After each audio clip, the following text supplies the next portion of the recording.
Assalamualaikum warahmatullahi wabarakatuh. Saya Dia Ayusa Fitri, NPM 1804040024, kelas C. Video ini dibuat untuk memenuhi tugas mata kuliah Fiskal dan Moneter yang diampu oleh Ibu Selvia Nuriasari. Dalam video ini saya akan menyampaikan tentang peluang penggunaan emas sebagai mata uang global. Yang pertama ada pengertian uang dan dinar atau uang emas. Pengertian uang. Dalam Kamus Besar Bahasa Indonesia diterangkan bahwa uang adalah alat penukar atau standar pengukur nilai yang sah yang dikeluarkan oleh pemerintah suatu negara berupa kertas, emas, perak, atau logam lain yang dicetak dalam bentuk dan gambar tertentu.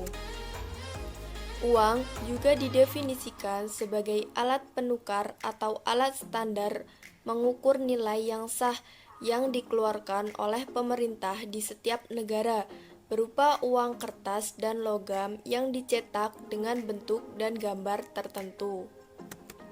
Selanjutnya ada pengertian dinar atau uang emas. Kata dinar tidak berasal dari kata Arab, tetapi berasal dari Yunani dan Latin. Muhammad Syukri bin Muhammad merupakan wakil mufti Kelantan menyatakan sebagai berikut bahwa istilah dinar dikatakan berasal dari Romawi, yaitu dinarius yang berarti nama emas yang telah ditempah.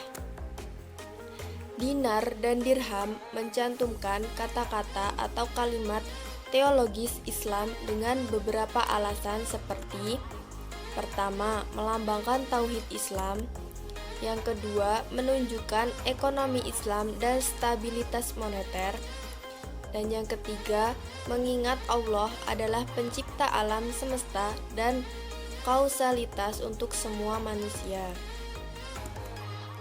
Selanjutnya, ada standar emas. Secara garis besar, terdapat dua fase perkembangan penggunaan uang sebagai dasar sistem moneter dunia, yaitu masa standar emas atau gold standard dan masa uang fiat atau fiat money. Standar emas merupakan masa di mana sistem moneter dunia ditopang oleh penggunaan emas koin, batangan, dan uang yang ditopang dengan emas. Masa standar emas terdiri dari 3 masa, yaitu masa standar emas klasik sekitar tahun 1770 sampai 1914, masa standar tukar emas 1925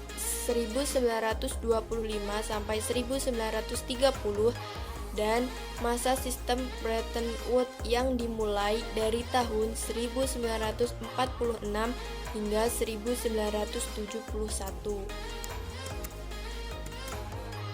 Sistem Bretton Woods yang beroperasi dari tahun 1946 hingga 1971, secara umum, sistem Bretton Woods adalah sebuah standar tukar emas di mana Amerika Serikat diminta untuk mempertahankan harga emas secara baku dengan harga $35 per ons emas. Sedangkan negara lain membakukan nilai tukarnya terhadap dolar yang ditopang dengan emas. Sistem Bretton Woods mengalami peningkatan dengan semakin banyaknya negara yang menjadi anggota IMF dan terciptanya sebuah sistem moneter internasional yang lebih stabil, yang ditandai dengan pesatnya perkembangan output dunia dan perkembangan dunia yang meningkat begitu pesat. Secara keseluruhan, sistem Bretton Woods berfungsi secara baik dan menghasilkan kestabilan moneter hingga pertengahan dasawarsa 1960-an. Selanjutnya ada fungsi dinar dan dirham. Yang pertama, uang sebagai satuan hitung. Tujuan utama diciptakan uang oleh manusia adalah sebagai perantara yang digunakan sebagai alat tukar dan satuan hitung. Yang kedua, uang sebagai alat penyimpan nilai. Kekayaan yang disimpan dapat beragam bentuk dan macamnya. Tidak dapat dipungkiri bahwa uang merupakan salah satu pilihan untuk menyimpan kekayaan. Yang ketiga, ada uang sebagai media tukar. Emas dan perak selain digunakan sebagai uang dengan fungsi medium pertukaran, juga sebagai alat pengukur sesuatu dan sebagai simpanan. Menurut Ibnu Taimiyah, uang adalah alat tukar. Beliau juga menentang perdagangan uang. Yang keempat, ada uang sebagai ukuran pembayaran tertunda. Fungsi ini terkait dengan transaksi pinjam-meminjam.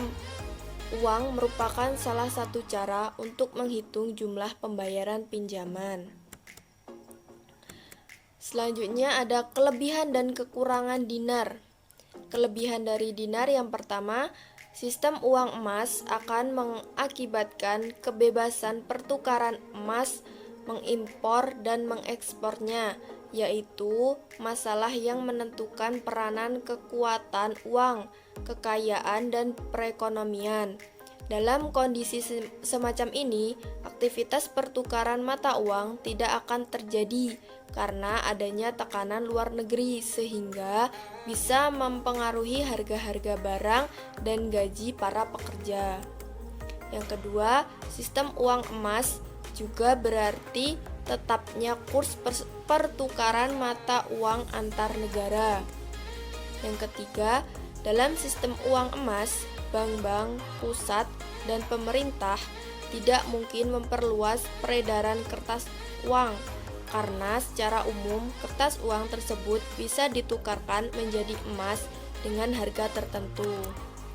Yang keempat, setiap mata uang yang diumumkan di dunia selalu dibatasi dengan standar tertentu berupa emas.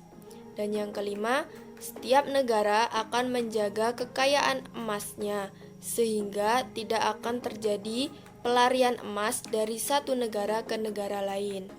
Sedangkan kekurangan dari dinar yang pertama, bahwa emas telah memusat di negara-negara yang memiliki kemampuan dan kekuatan produksi, serta negara yang kemampuannya untuk bersaing dalam perdagangan internasional atau keunggulannya dalam bidang penemu, intelektual, dan teknokratnya terus meningkat. Yang kedua, emas telah menjadi devisa beberapa negara sebagai akibat dari neraca keuangannya.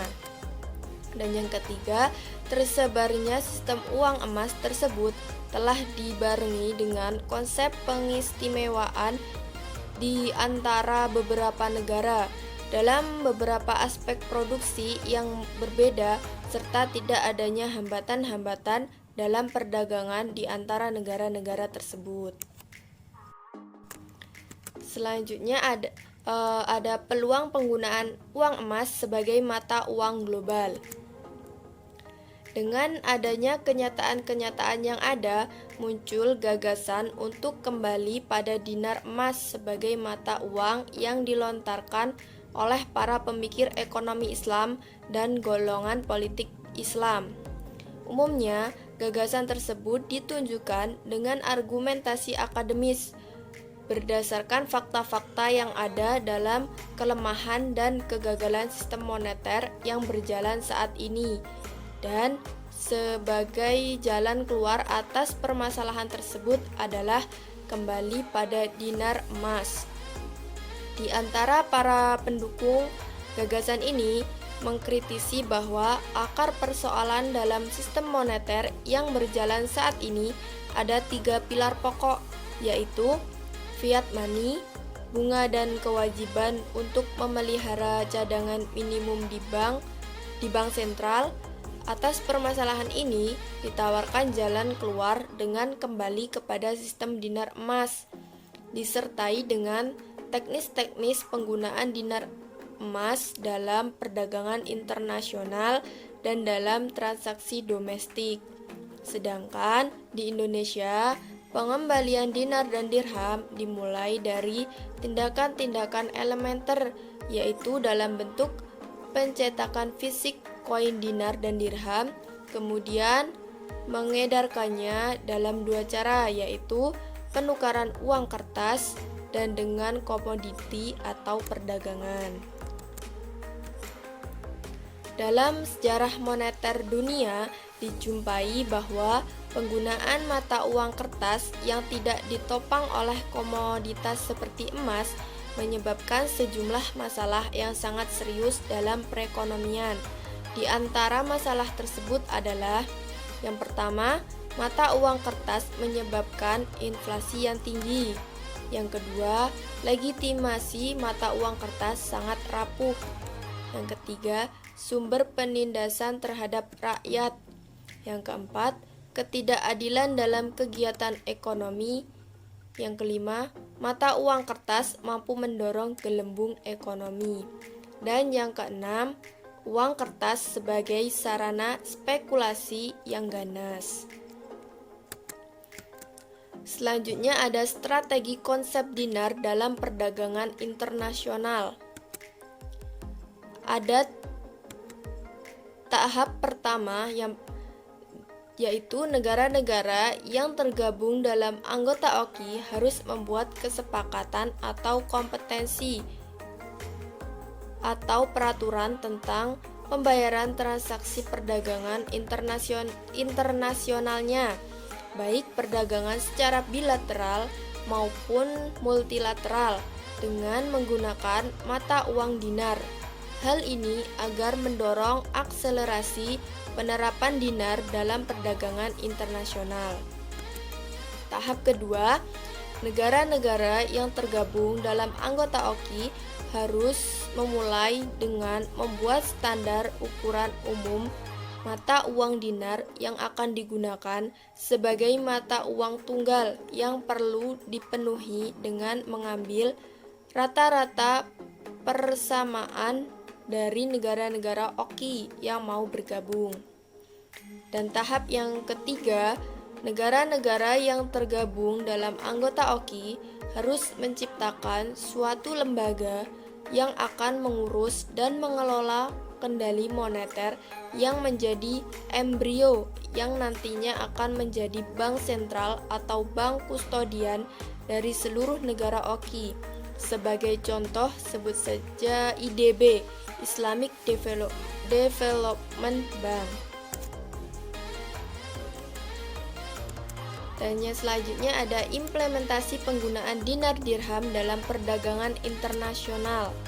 Yang pertama itu ada peran uang dinar dalam perdagangan. Penggunaan uang dinar tidak ditunjukkan untuk mengganti peran mata uang domestik, tetapi hanya digunakan untuk pembayaran atas transaksi perdagangan barang dan jasa luar negeri. Uang tetap diperlukan sebagai alat transaksi domestik. Uang dinar tidak diwujudkan dalam bentuk fisik, tetapi diukur dalam ukuran harga emas. Pembayaran tidak dilakukan dengan mentransfer uang dinar dari satu negara ke negara lain, tetapi hanya mentransfer ekuivalen emasnya ke bank kustodian yang telah disepakati. Hal ini ditunjukkan untuk menghindari kesulitan untuk mentransfer emas dalam bentuk fisik, serta memberikan kemudahan bagi negara yang tidak memiliki sumber daya emas yang cukup. Dan yang kedua, penggunaan dinar emas. Uang dinar tersebut akan digunakan dalam transaksi perdagangan multilateral dan bilateral perdagangan.